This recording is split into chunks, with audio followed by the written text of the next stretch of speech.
ये वीडियो पूरी तरह से काल्पनिक और मनोरंजन के उद्देश्य से बनाई गई है। ये बच्चों के लिए नहीं है। इस वीडियो की कहानी और प्रस्तुति 18 वर्ष या उससे अधिक आयु के दर्शकों के लिए है। एक भगतपुर एक सुंदर सा गांव था। गांव के कोने पर स्थित जयप्रकाश का ढाबा पूरे इलाके में मशहूर था। इस ढाबे की शोहरत की सबसे बड़ी वजह था वहाँ का बावर्ची शिवम। शिवम के हाथों में जादू था। वो जो भी बनाता लोग उंगलियां चाटते रह जाते थे। खासकर उसका बनाया हुआ बटर चिकन और नान खाने के लिए तो दूर दूर के गांवों से लोग आते थे। शिवम सुबह से शाम तक पूरी ईमानदारी से भट्टी के सामने पसीना बहाता था। ढाबे का मालिक जयप्रकाश शिवम के काम से बहुत खुश रहता था, लेकिन ढाबे का दूसरा हेल्पर अविनाश शिवम की तारीफों से अंदर ही अंदर जलता था। अविनाश भाई, जरा वो कटी हुई शिमला मिर्च और प्याज की प्लेट इधर बढ़ाना, ग्राहक बाहर इंतजार कर रहे हैं। ले पकड़, जब देखो तब अविनाश भाई ये लाओ, अविनाश भाई वो लाओ। पूरे ढाबे में जैसे सिर्फ तुम ही काम कर रहे हो। अरे अविनाश भाई, गुस्सा क्यों करते हो? हम दोनों मिलकर काम करेंगे, तभी तो मालिक का ढाबा आगे बढ़ेगा। और आज तो चिकन और नान का ऑर्डर भी बहुत ज्यादा है। तभी ढाबे का मालिक जयप्रकाश रसोई में आता है और मुस्कुराते हुए कहता है, अरे शिवम, कमाल कर दिया भाई तुमने। शहर से आए उन बाबू लोगों ने तो तुम्हारी तारीफों के पुल बांध दिए। बोल रहे थे कि ऐसा चिकन और नान उन्होंने आज तक किसी बड़े होटल में भी नहीं खाया। मालिक, ये सब आपकी कृपा है। आप अच्छा सामान लाकर देते हैं तो खाना भी अच्छा बनता है। मैं तो बस अपनी मेहनत करता हूँ। मेहनत तो सब करते हैं शिवम, पर तुम्हारे हाथ का स्वाद भगवान की देन है। अविनाश, तू भी शिवम से कुछ सीख। सिर्फ बर्तन धोने और सब्जियां काटने से काम नहीं चलेगा, खाना बनाना भी सीख ले। जी मालिक, मैं तो पूरा ध्यान रखता हूँ, पर शिवम भाई अपने मसाले किसी को बताते ही नहीं। अरे अविनाश भाई, मसाले तो वही हैं जो रसोई में रखे हैं, बस उन्हें सही वक्त पर और सही मात्रा में डालना होता है। तुम जब चाहो मेरे पास बैठकर देख लिया करो। रहने दो शिवम भाई, मुझे नहीं सीखना तुम्हारा ये चिकन विकन। अविनाश का दिल शिवम के प्रति नफरत से भर चुका था। दिन बीतते गए और जयप्रकाश के ढाबे पर शिवम के चिकन और नान की मांग और ज्यादा बढ़ती गई। शाम होते ही ढाबे पर पैर रखने की जगह नहीं मिलती थी। अविनाश को अब लगने लगा था कि अगर शिवम ऐसे ही छाया रहा तो एक दिन मालिक उसे ढाबे ही उसके नाम ना कर दे। एक रात जब ढाबा बंद होने का वक्त था और जयप्रकाश काउंटर पर पैसे गिन रहा था। आज सही मौका है, मालिक का ध्यान पैसों की गिनती में है। अगर आज मैंने गल्ले से अरे रुपए गायब कर दी और उसका इल्जाम शिवम पर लगा दिया तो मालिक 1 मिनट में इसे नौकरी से निकाल देगा। अविनाश धीरे से काउंटर के नीचे से 10,000 रुपए निकाल लेता है और उन्हें ले जाकर रसोई में शिवम के झोले में छिपा देता है। तभी शिवम हाथ धोकर बाहर आता है। अविनाश भाई, मैंने रसोई की सारा काम खत्म कर लिया है। अब मैं घर जाता हूँ। माँ घर पर इंतजार कर रही होगी। हाँ शिवम भाई, तुम निकलो, मैं जरा मालिक की मदद करवा कर आता हूँ। शिवम जैसे ही ढाबे के दरवाजे तक पहुंचता है, जयप्रकाश रुपए रखने वाले गल्ले को देखकर अचानक चिल्लाता है, अरे ये कैसे हो सकता है? अभी तो मैंने 10,000 रुपए के नोट अलग रखे थे, वो कहाँ गए? यहाँ तो सिर्फ 2,000 ही बचे हैं। क्या हुआ मालिक, क्या कुछ पैसे कम हैं? कम नहीं, पूरे 10,000 रुपए गायब हैं। मैंने खुद अपने हाथों से गल्ले में रखे थे। यहाँ हम तीनों के अलावा अंदर कोई नहीं आया। मालिक, मुझे तो पहले से ही शक था। शिवम भाई आजकल बहुत बड़ी बड़ी बातें कर रहे थे और अभी अभी मैंने इन्हें गल्ले के पास अजीब तरीके से खड़े देखा था। जयप्रकाश और अविनाश की आवाज सुनकर शिवम भी वहां आ जाता है। ये तुम क्या कह रहे हो अविनाश भाई? मैं तो रसोई में था, मैंने गल्ले को हाथ तक नहीं लगाया। मालिक, आप तो मुझे जानते हैं, मैं चोरी क्यों करूंगा? कहने से क्या होता है शिवम भाई, अगर तुमने चोरी नहीं की तो अपना झोला चेक करवाओ। मालिक, इसका झोला चेक करो, दूध का दूध और पानी का पानी हो जाएगा।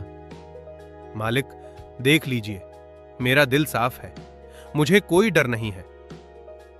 जयप्रकाश गुस्से में शिवम का झोला छीनता है और उसे उल्टा कर देता है। झोले से 10,000 रुपए के नोटों की गड्डी नीचे गिर जाती है, जिसे देखकर शिवम के होश उड़ जाते हैं। मालिक, मैं कसम खाता हूं, ये पैसे मेरे झोले में कैसे आए मुझे नहीं मालूम। बस शिवम, बहुत हो गया।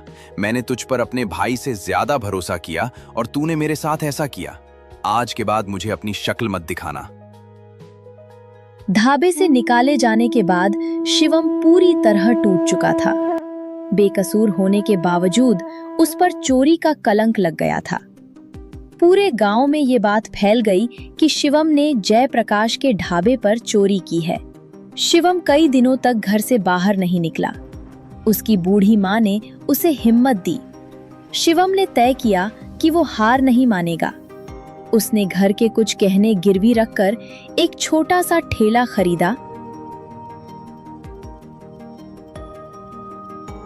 और गांव के चौराहे पर अपना चिकन और नान बेचने का फैसला किया।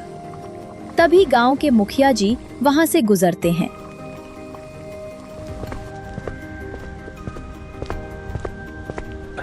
अरे शिवम, ये क्या देख रहा हूं मैं? जयप्रकाश के ढाबे से निकाल दिया तो अब यहां ठेला लगा लिया। पर भाई, जो बात सुनने में आई है उसके बाद तुम्हारे हाथ का खाना कौन खाएगा? मुखिया जी, वक्त खराब हो सकता है, लेकिन मेरी नीयत और मेरा हुनर नहीं। मालिक के यहाँ क्या हुआ उसका फैसला मैंने भगवान पर छोड़ दिया है। आप बस एक बार ये चिकन और नान चक्कर देखिए। बात तो तुम्हारी ठीक है शिवम, पर चोरी का इल्जाम बहुत बड़ा होता है। खैर, चलो एक प्लेट लगाओ, देखते हैं तुम्हारे हौसले में कितना दम है। शिवम जल्दी से चिकन के टुकड़ों पर अपने खास मसाले लगाता है। उसकी खुशबू चौराहे पर फैल जाती है। भाई, खुशबू तो वही पुरानी वाली है जो जयप्रकाश के ढाबे पर आती थी। चलो चलकर देखते हैं। लीजिए मुखिया जी, गर्मा गर्म चिकन और नान खाकर बताइएगा कि शिवम का स्वाद बदला या वही है। मुखिया नाम तोड़ तोड़ कर चिकन के साथ खाने लगता है। वाह शिवम वाह, कमाल है भाई। स्वाद तो पहले से भी ज्यादा लाजवाब है। चटनी का तो कोई मुकाबला ही नहीं है। शिवम भाई, एक प्लेट हमारे लिए भी लगाना। खुशबू इतनी अच्छी है कि रहा नहीं गया। अभी लाया भाई साहब, आप लोग बस अपना आशीर्वाद बनाए रखिए। गांव के लोग जो पहले शिवम को शक की निगाह से देख रहे थे, उसके चिकन और नान का स्वाद चखते ही सब कुछ भूल गए। शिवम के ठेले पर धीरे धीरे लोगों की भीड़ जुटने लगी। लोगों को समझ आ गया था कि ढाबा तो सिर्फ एक जगह थी, असली जादू तो शिवम के हाथों में था। धीरे धीरे भीड़ बढ़ने लगती है। उधर जयप्रकाश के ढाबे का हाल बुरा होने लगा था। शिवम के जाने के बाद ढाबे की रसोई की पूरी जिम्मेदारी अविनाश के कंधों पर आ गई थी। अविनाश खुद को बहुत बड़ा बावर्ची समझ रहा था, लेकिन हकीकत ये थी कि उसे मसालों का सही ज्ञान ही नहीं था। वो जो चिकन और नान बनाता, या तो वो जल जाता या उसमें नमक मिर्च का संतुलन बिगड़ जाता। धीरे धीरे ग्राहक ढाबे से दूर होने लगे, जिसके कारण जयप्रकाश बहुत परेशान रहने लगा था। एक दिन सेठ अविनाश को बुलाता है।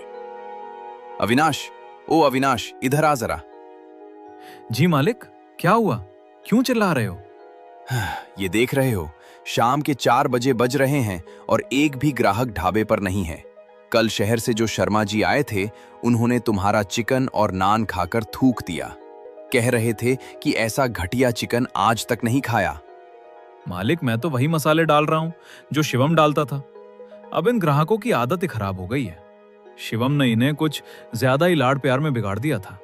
बकवास बंद कर अविनाश। शिवम के वक्त गल्ला पैसों से भरा रहता था और जब से वो गया है, बोहनी होना मुश्किल हो गई है। मुझे तो समझ नहीं आ रहा कि दुकान का किराया कहां से दूंगा। तभी गांव का एक पुराना ग्राहक ढाबे के सामने से गुजरता है और जयप्रकाश उसे आवाज देता है। अरे मुकेश भाई, अंदर आओ, बैठो, तुम्हारे लिए चिकन और नान बनवाता हूँ। अरे नहीं जयप्रकाश भाई, अब तुम्हारे ढाबे के खाने में वो बात नहीं रही। अविनाश के हाथ का चिकन खाकर पिछली बार मेरा पेट खराब हो गया था। मैं तो चौराहे पर जा रहा हूँ। चौराहे पर? चौराहे पर ऐसा क्या है? अरे तुम्हें नहीं पता, शिवम ने वहाँ अपना चिकन और नान का ठेला लगा लिया है। भाई क्या स्वाद है, पूरा गांव वहीं टूट पड़ा है। अब तो असली चिकन और नान वहीं मिलता है। मैं तो वहीं जा रहा हूँ। जिसके बाद मुकेश वहां से चला जाता है। सुना तुमने अविनाश? शिवम का ठेला चल पड़ा और मेरा चला चलाया ढाबा डूबने की कगार पर है। अगर यही हाल रहा तो मुझे ये ढाबा बंद करना पड़ेगा। अरे बाप रे, अगर ढाबा बंद हो गया तो मैं तो कहीं का नहीं रहूंगा। आखिर उस शिवम का ठेला इतनी जल्दी कैसे चल सकता है? अविनाश के चेहरे पर हवाइयां उड़ने लगी थीं। उसने शिवम को बर्बाद करने के लिए साजिश रची थी, लेकिन यहाँ तो उसका अपना ही दांव उल्टा पड़ गया था। शिवम की ईमानदारी और उसका हुनर रंग ला रहा था। जयप्रकाश को भी अब धीरे धीरे एहसास होने लगा था कि कहीं उसने शिवम को निकालने में कोई जल्दबाजी तो नहीं कर दी। दिन हफ्तों में और हफ्ते महीनों में बदल गए। शिवम की चिकन और नान का ठेला अब सिर्फ भगतपुर गांव ही नहीं बल्कि आसपास के 3-4 गांवों में भी मशहूर हो चुका था। शाम होते ही शिवम के ठेले के चारों तरफ मेला जैसा लग जाता था। शिवम की विनम्रता और उसके हाथ का स्वाद लोगों का दिल जीत चुका था। उधर जयप्रकाश के ढाबे पर अब हफ्तों तक कोई नया ग्राहक नहीं आता था। जयप्रकाश कर्ज के दलदल में धंसता जा रहा था। तभी एक दिन गांव के सेठ जी शिवम के ठेले पर आते हैं। शिवम भाई, जरा हमारे लिए भी 2 प्लेट जल्दी से तैयार कर दो। शहर से कुछ मेहमान आए हैं, उन्हें तुम्हारे हाथ का चिकन और नान खिलाना है। अरे सेठ जी, आप लाइन में क्यों खड़े हैं? बैठिए, मैं अभी आपके लिए गर्मा गर्म बटर चिकन और नान भिजवाता हूँ। हाँ हाँ बिल्कुल शिवम, तुम्हारी यही बात तो अच्छी लगती है। हर ग्राहक की पसंद तुम्हें याद रहती है। सच कहें तो तुमने कमाल कर दिया। अब तो लोग जयप्रकाश के ढाबे का रास्ता ही भूल गए हैं। सेठ जी, मालिक के ढाबे का नुकसान सुनकर मुझे भी दुख होता है। मैंने वहां सालों काम किया है, पर मैं जानता हूं कि जयप्रकाश मालिक बुरे इंसान नहीं है। अरे शिवम भाई, तुम बहुत सीधे हो। जयप्रकाश ने तुम्हारे जैसी सोने की चिड़िया को लात मार दी तो अब भुगत रहा है। कल मैं उसके ढाबे के सामने से निकला तो देखा कि पूरा सन्नाटा पसर रहा है वहां। उसी समय अविनाश दूर खड़ा होकर ये सब देख रहा होता है। इस शिवम की किस्मत इतनी अच्छी कैसे हो सकती है? चोरी का इल्जाम लगने के बाद भी लोग इसके ठेले पर जा रहे हैं, और एक मैं हूं जो ढाबे के रिड्यूसर्स में पसीना बहाता हूं, फिर भी मालिक की खरी खोटी सुनने को मिलती है।